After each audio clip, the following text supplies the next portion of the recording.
I kind of like actually watching YurickYu. I Yep. don't think we've seen him this time, and I Yeah, we, like we to caught see the very their. end of one of his matches, so we're going to go from YurickYu's side here. Um, Interesting hand. We've got a torch and a quarry for early interaction, and then we've got a Makto and a Rizan at the top end. So, do you think a torch is going to be able to carry you to get to your Makto and your Rizan? A torch by itself would not, but having a quarry to also kind of play out, I think, is enough to kind of. So you have, yeah, I think with a little bit of card filtering as well as one initial removal spell, I think it might be enough. I mean, you really have to gauge it because there's no chance that your next hand is going to be significantly better. Yeah. So it is a And risk you Marvin have to says take. in chat that Diogo's the card of the tournament tonight. Oh, hey, I mean, he got off. He got the ultimate off. So yeah, you're definitely right, Marvin.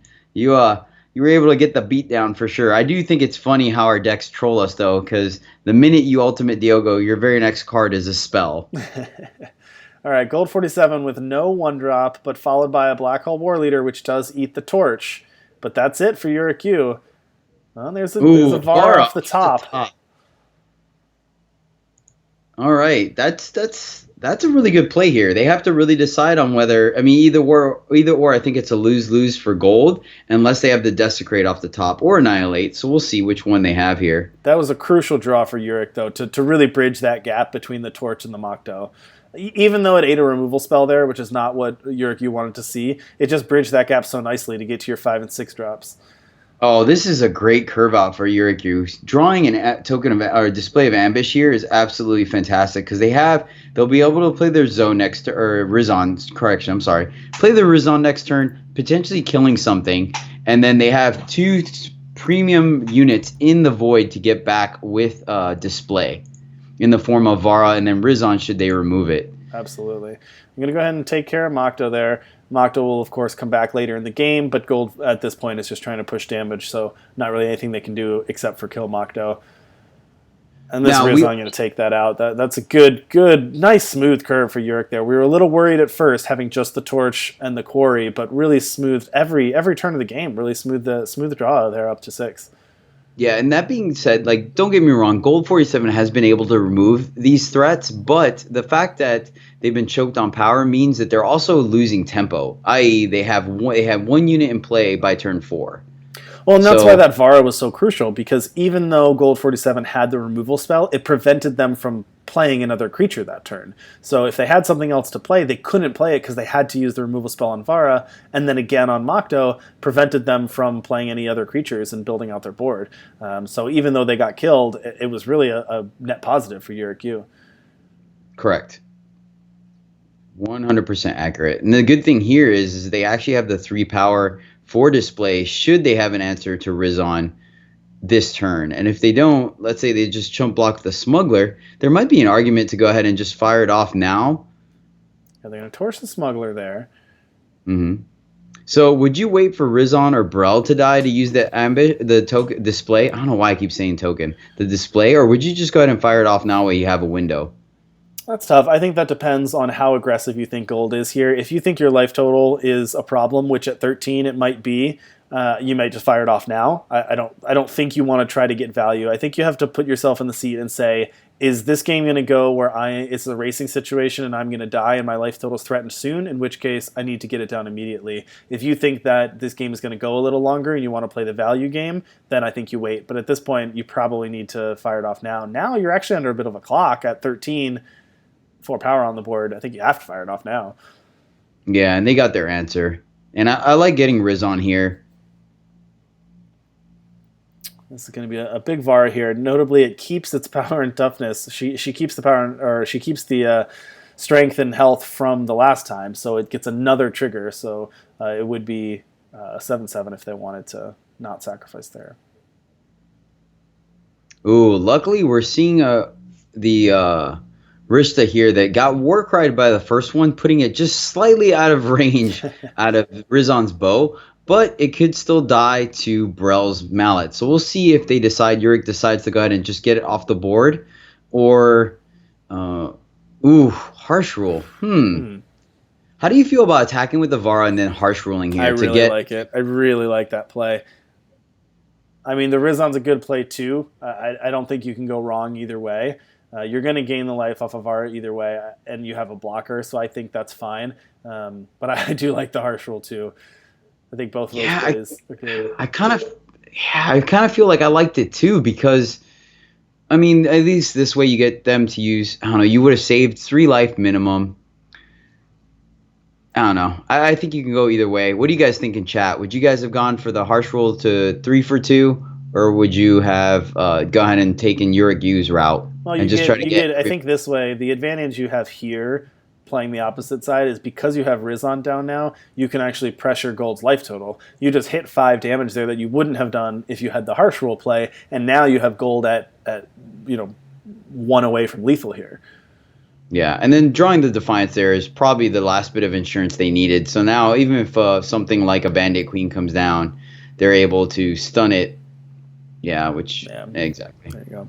Yeah, really well played by Yurik here. We talked about that earlier in a previous match, just how crucial the turning the tide and what turn and what specific turn and action you take to turn the tide on your opponent. And again, I think that was a really good play there by Yurik to basically say, okay, I have the harsh rule, but this is my time to be aggressive and actually put my opponent on a 2-turn clock. I agree. That's a skill that really good control players have. That I'll admit I do not have that skill to be able to know when to turn the tables there. But 21 Thufer said they would have gone for the harsh rule as well there, even though they definitely respect YurickYu's play. So I do agree with you. Like, I mean, it's tough to throw out key points like Vara being a 5/5 lifesteal, but the fact that their deck is running Bandit Queen and they have the way to just kind of explode in one turn, I don't know. I think it can go either way. All right, so that was game 1. So YurickYu took game 1. Now, reminder: YurickYu going. He's going for his second title. He won the Pauper tournament in our two tournaments ago. So he's one of our 2 champions, and he's going to repeat. He wants the title again.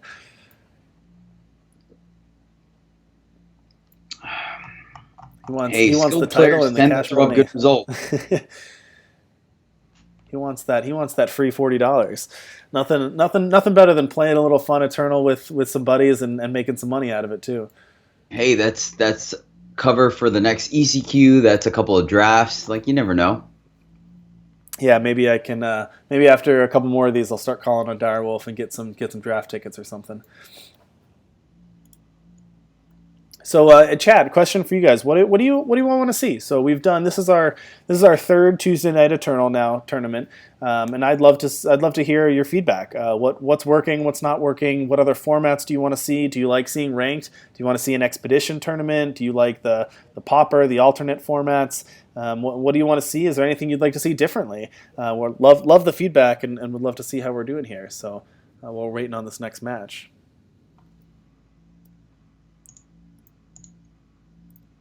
All right, going to send it back to the booth here on video while we're waiting for our opponents here.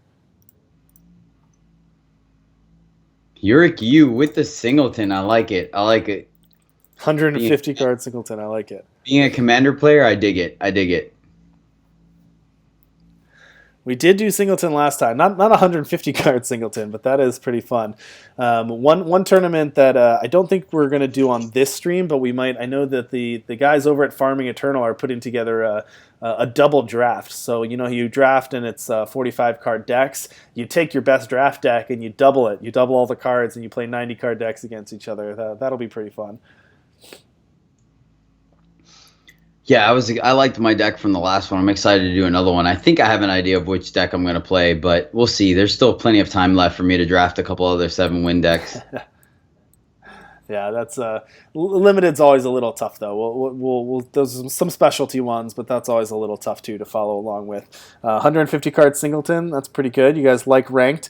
I think ranked is an interesting one because I think it's the easiest to follow. It's what people play the most of.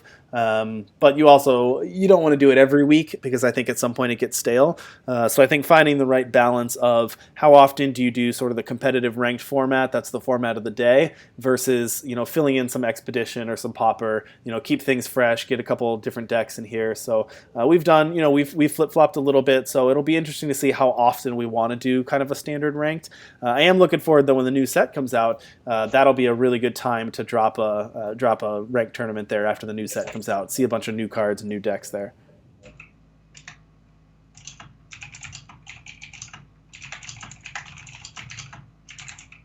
Yeah, I don't know. I think Direwolf needs to kind of add a little more to the challenge aspect of this game. Be able to challenge people with 45 card decks, and maybe potentially add the hero mechanic, or we could do it on our own. Mm-hmm. So I got super excited when they brought back the hero event twice because I was like, are we getting Commander and Eternal? But sadly, we've not seen it since. So don't know if that's too much stuff. But for right now, I would like to be able to challenge people with a 45 card deck. The worst thing is when you draft a really sick 9 or 8 out of 10 draft deck, and then just variance comes in, you go 1 and 3, and you're like, all right, well, that was fun. That's definitely frustrating. All right, we're down to game 2 here. Yurik kept, he got all the power he needs, and then he's got Smuggler into Slay, into Makto, into Rizan, into Ikaria. If Yurik can hit his power here, this is exactly the type of curve that you want with this deck. So if I remember correctly, Gold 47 has a Sabotage in the market. How aggressively do you go for your Sabotage, knowing that you're going up against Winchest that is heavy removal? That's a good question. I think it depends on how the first couple turns go. If you were able to land a bunch of creatures, then I think you go for the Sabotage to protect them. If you just have if Yurik uses a Slay and a Torch and all you have is a 3/2, then I think it's much less important. So it'll be interesting to see here. Now that Gold does have the 2 3/2s, if they can merge into the Sabotage here and take the Harsh Rule, that would be a pretty effective move here. I mean, you have a window. It's a turn before Harsh Rule comes down. This would be the time to do it if you're going to do it ever. I mean, obviously they have to have a Smuggler. We don't even know that, but I don't know. I think I would. I mean, that's essentially why you put it in the market. If I remember correctly, I don't think I saw any other anti-control-ish cards, so. I'm going to go ahead and attack into the Lifesteal unit. I'm sure YurickYu is very happy about that trade. And okay, here you go, Smuggler. Do they go for the Sabotage? And they do. All right. So good call, Jedi. Good call. And take the Harsh Rule. Now, Yurik still has Makto to deal with, but that was key, getting rid of the Harsh Rule there. And Gold 47 is the one with the Null Blade, correct? I believe so, yes. Yeah, all right. Well, obviously that telegraphs that they don't have the Null Blade. Actually, never mind. Null Blade does not hit Makto. I learned that the hard way. All right, just go ahead, just throwing units at the face here and trying to push through damage. I mean, they're not wrong. Yeah. They have to have. They're at 11. YurickYu is at 11 right now. You're pushing through damage, and if you get if you get the Flame Blast, or you get a couple torches, some Overwhelm, you can put this away. Flame Blast. Also, what this does, putting them at such a low life total, is that it shuts off. Ooh, there's the Flame Blast. Well played by Gold 47. Again, turning the corner, throwing the units away, chump attacking in just to get enough extra damage to go ahead and take the win there. And that was well played by Gold 47 there, forcing a game 3 to get into the finals. I thought they were just pressuring their life total, 1, because they had nothing better to do, but that also shuts off Display of Ambition. Mm-hmm. If they get 2, I mean, there is a cost. You're paying 2 life to get 2 cards out of your Void, which in most cases is a good trade-off. But when you're at 7 or 5 life against a Stone Scar deck, that's a heavy price to pay. Yeah, definitely. Okay, game 3. This is it. This is for all the marbles. This is getting into the finals. Both players have one game win, and this is going for game 3 here to get into the finals. All right, let me reset here because I'm getting the spectating bug. Try to be fast for everyone. All right, here we go. So we've got YurickYu. It's got Slay, Smuggler, Zhou, Ikaria. The Zhou and Ikaria are not exactly what you want to see in your opener, but having a Slay and a Smuggler is a pretty good start. So YurickYu decided to go ahead and draw a card here.